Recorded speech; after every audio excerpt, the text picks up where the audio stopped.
Assalamualaikum warahmatullahi wabarakatuh. Perkenalkan, nama saya Wanda Wiji Utami, NIM 111180162000054, Pendidikan Kimia 6B, akan menjelaskan terkait konsep hidrolisis dalam pemutih pakaian. Untuk memenuhi mata kuliah Kapita Selekta 2, dosen pengampu Bapak Tony Veronica, MPD. Nah, untuk memulainya ada sebuah pertanyaan nih. Apa yang kamu lakukan ketika pakaian putihmu kotor? Sebagian besar orang pasti akan menjawab dengan menggunakan pemutih pakaian. Lalu, apa sih hubungan pemutih pakaian dengan hidrolisis? Ternyata, senyawa yang terkandung di dalam pemutih pakaian mengalami hidrolisis. Senyawanya yaitu NaOCl.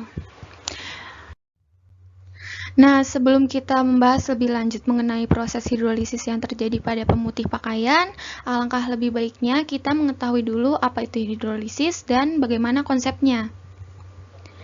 Hidrolisis berasal dari kata hidro yang berarti air dan lisis yang berarti penguraian. Hidrolisis garam didefinisikan sebagai reaksi penguraian garam oleh air atau reaksi ion-ion garam dengan air. Reaksi ion-ion garam dan air akan membentuk keseimbangan dan memengaruhi pH larutan. Hidrolisis hanya dapat terjadi pada senyawa garam yang terbentuk dari ion-ion asam lemah dan ion-ion basa lemah. Garam yang berasal dari asam kuat dan basa kuat tidak mengalami hidrolisis. Mengapa? Karena ion-ion yang berasal dari asam kuat atau basa kuat tidak bereaksi dengan air. Ion-ion tersebut tidak mempunyai kecenderungan untuk membentuk asam atau basa asalnya. Nah, ada beberapa hidrolisis garam. Yang pertama, garam dari asam kuat dengan basa lemah yang akan mengalami hidrolisis parsial. Yang kedua, garam dari asam lemah dengan basa kuat yang akan mengalami hidrolisis parsial juga. Yang terakhir, ada garam dari asam lemah dengan basa lemah yang akan mengalami hidrolisis total. Dari ketiga garam yang telah disebutkan sebelumnya, kita hanya akan membahas tentang garam dari asam lemah dan basa kuat. Kenapa? Karena ini berkaitan dengan senyawa yang terdapat di dalam pemutih pakaian. Nah, reaksi antara asam lemah dengan basa kuat akan mengalami hidrolisis sebagian atau parsial di dalam air, membentuk garam yang mengandung anion asam.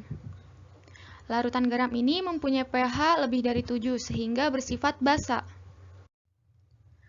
Di sini ada contoh yang dapat kita lihat. Jika asam lemah CH3COOH direaksikan dengan basa kuat NaOH, akan terbentuk garam natrium asetat, yaitu CH3COONa. Dalam hal ini, CH3COONa terionisasi sebagian menjadi CH3COO- dan Na+. Anion CH3COO- karena berasal dari asam lemah maka mengalami hidrolisis, sedangkan kation Na+ berasal dari basa kuat yang tidak akan mengalami hidrolisis. Nah, reaksi-reaksinya dapat dituliskan sebagai berikut. CH3COONa bereaksi dengan air, maka akan terbentuk CH3COO- yang merupakan sisa asam lemah dan Na+ yang merupakan sisa basa kuat. Nah, ion CH3COO- akan mengalami hidrolisis karena merupakan asam lemah menjadi CH3COOH plus OH-. Na+ tidak terhidrolisis karena merupakan basa kuat.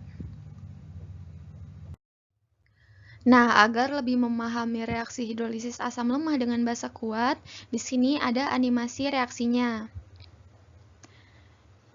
Garam CH3COOK direaksikan dengan air.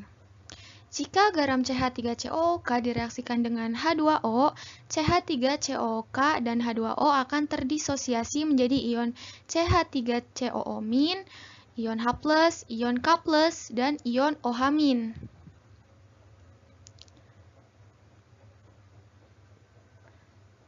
Setelah terdisosiasi, ion CH3COO- bereaksi dengan ion H+, sedangkan ion K+ tidak bereaksi dengan ion OH- membentuk KOH, karena ion K+ lebih stabil dalam keadaan ion dibandingkan dalam keadaan KOH, sehingga terbentuk ion K+, ion OH-, dan CH3COOH. Maka reaksi ini adalah reaksi hidrolisis sebagian.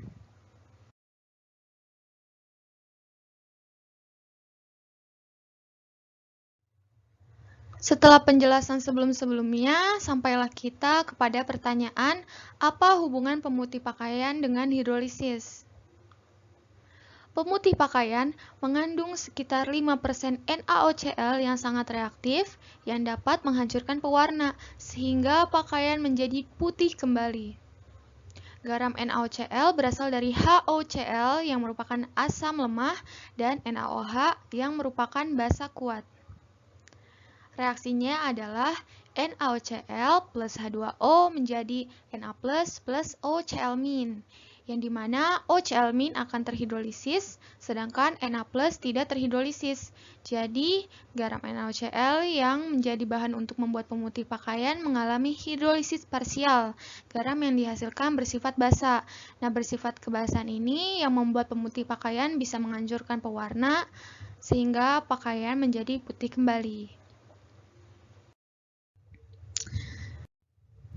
Sekian penjelasan dari saya, semoga bermanfaat, kurang lebihnya mohon maaf, wabillahi taufik wal hidayah, wassalamualaikum warahmatullahi wabarakatuh.